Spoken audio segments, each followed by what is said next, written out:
Every morning I get up and write 3 pages by hand. Some days I don't, but most days I do. And I've been doing that for the past 5 years straight. Basically, what I want to do today is just give you some quick tips or perspective on what I think has empowered me to be this frequent or consistent with my morning pages. This is like the only habit I've ever stuck to that didn't have some kind of like chemical attached to it, you know? I don't necessarily get endorphins from my morning pages.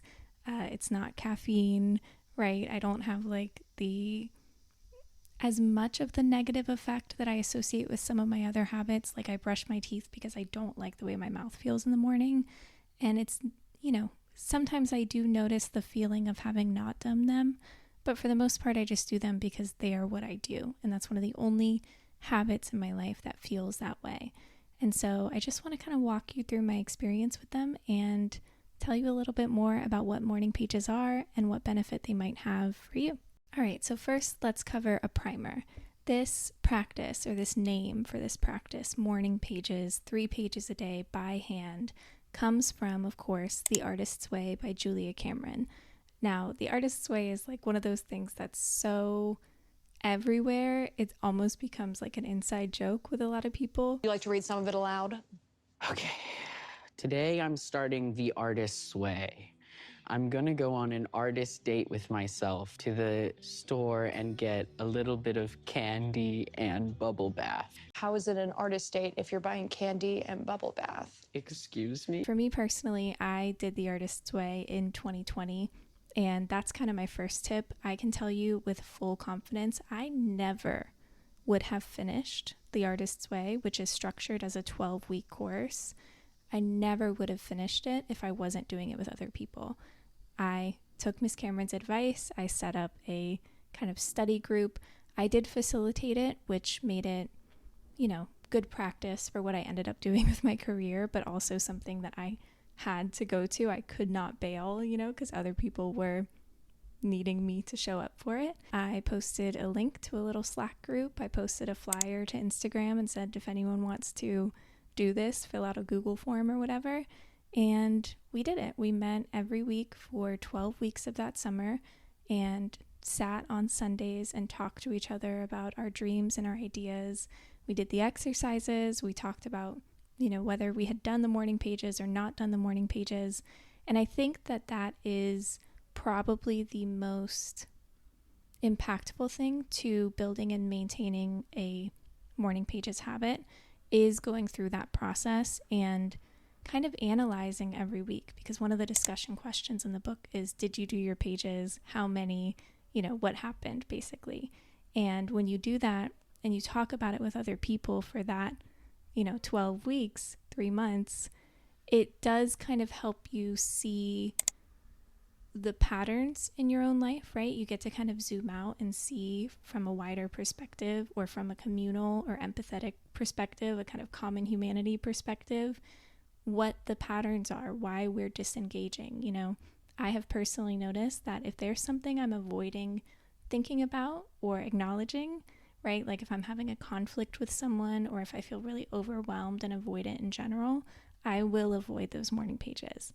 Whereas when I kind of wake up and I'm in that part of my cycle where I'm really productive and I'm having green juice and I'm ready to go, I get to those pages and they just flow out of me.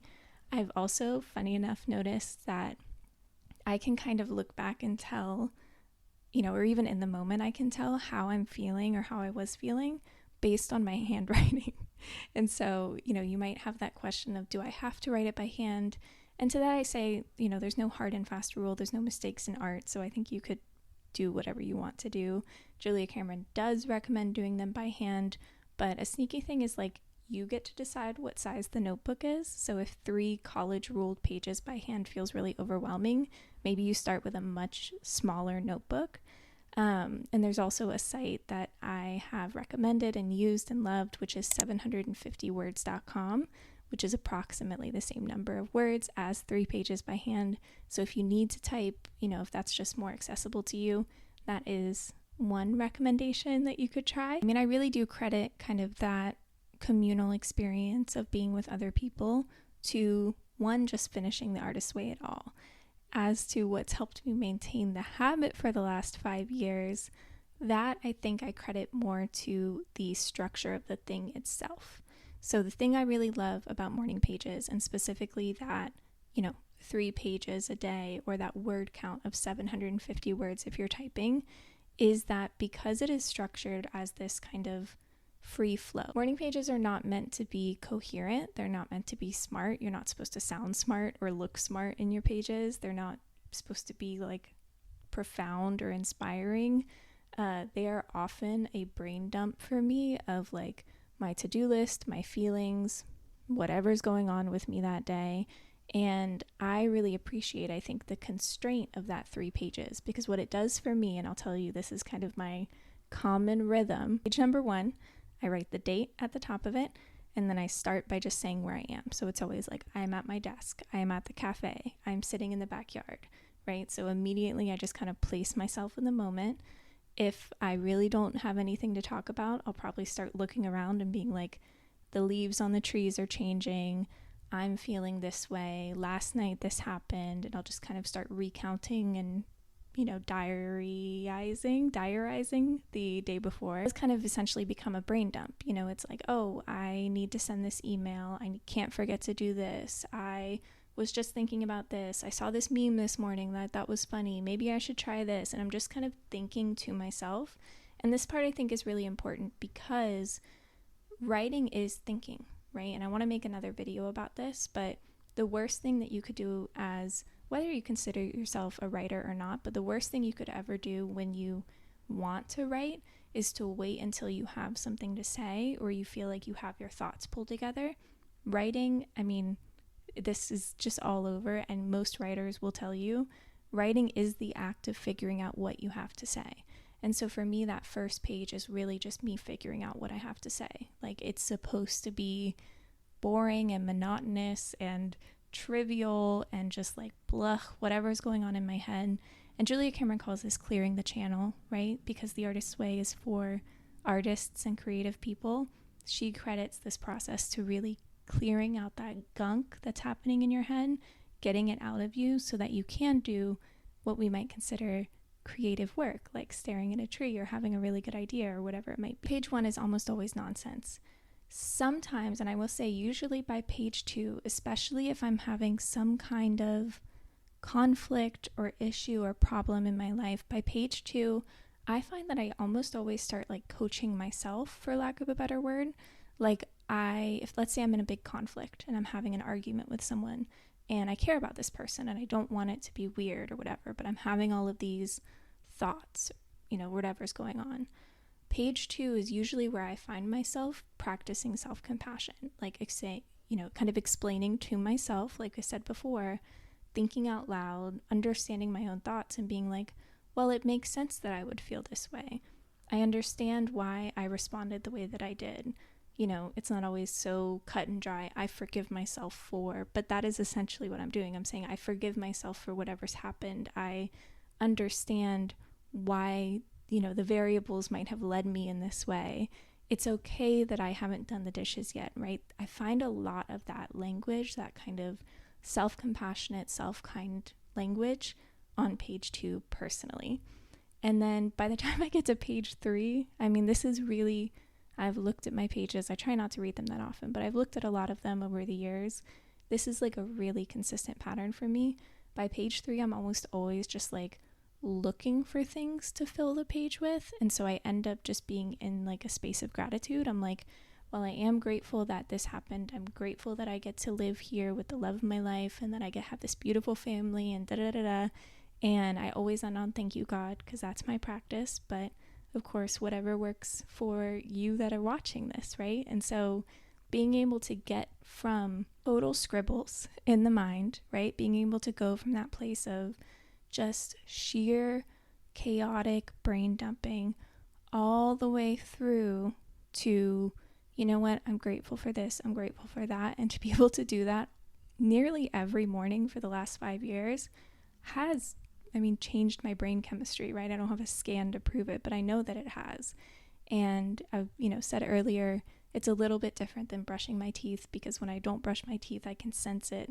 But I don't actually think that's true. I can sense when I haven't done my morning pages for a couple of days, I start to feel really overwhelmed. I start to feel really, that kind of negative, shamey voice will start to get louder and louder. And I think this has a lot to do with why when I am on vacation or out of my routines, in addition to the neurodivergence, I get so overwhelmed, because if I'm not taking the space to like process, especially when I'm in new places or moving around a lot or things aren't as predictable, if I'm not taking that time to process it and just talk to myself, like truly just think out loud to myself about whatever's happening and get to that place of like, all right, it's going to be fine. I almost always on page 3, I'm like, it's going to be fine. Like I almost always reach that place. And if I don't, sometimes I just scribble. By page 3, I'm just like, fuck this shit. I hate it here. Da da da da. And like that too is cathartic. But I always recommend, if you are trying to start the Artist's Way, if you finish the Artist's Way, if you are midway through the Artist's Way and you gave up, or if you fell off, right? One of my least favorite phases, falling off of things, but I relate to it, right? You've fallen off the habit. What I recommend is just starting, just doing one line, right? The smaller you can get that constraint, let's say you commit to half a page for one day, and then you commit to half a page for 2 days. And the most important thing is just to notice, how do I feel before and how do I feel after? And so if nothing else, if just the process of writing is making a tiny little experiment, right? And saying, here's how I felt before I wrote my 3 pages or 1 page or whatever, and here's how I feel after.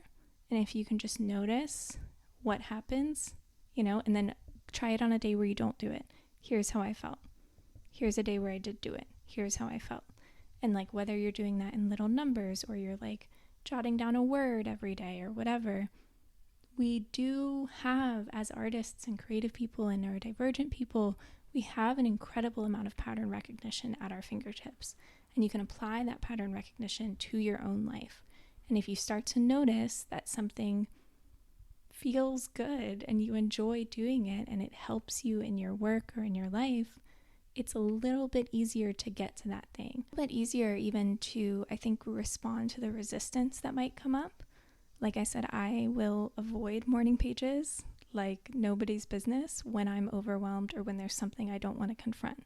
And the first step, this is the paradox of confronting that, resistance, is just writing one word down on the page.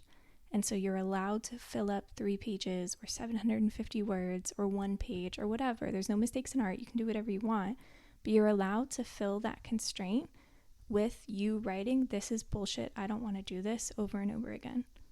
That too is capturing your thoughts on paper. That's it. That's really what I wanted to evangelize about with you today. I really wholeheartedly believe in morning pages and the Artist's Date, which is a part of the Artist's Way as well. Getting maybe an hour, maybe 2 hours, maybe 15 minutes where you are like explicitly doing something for your creative self once a week, I think is really vital, but can be challenging.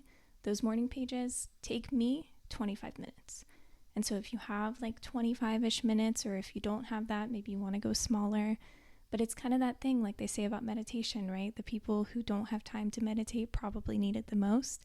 And so if you can wake up 25 minutes earlier or do them at night, they can be night pages, they can be afternoon pages, they can be evening pages. You can have a second morning. I had that on my calendar for a long time where if I didn't have a nice morning routine, I would have it in the afternoon and I would shower and go for a walk and do my morning pages.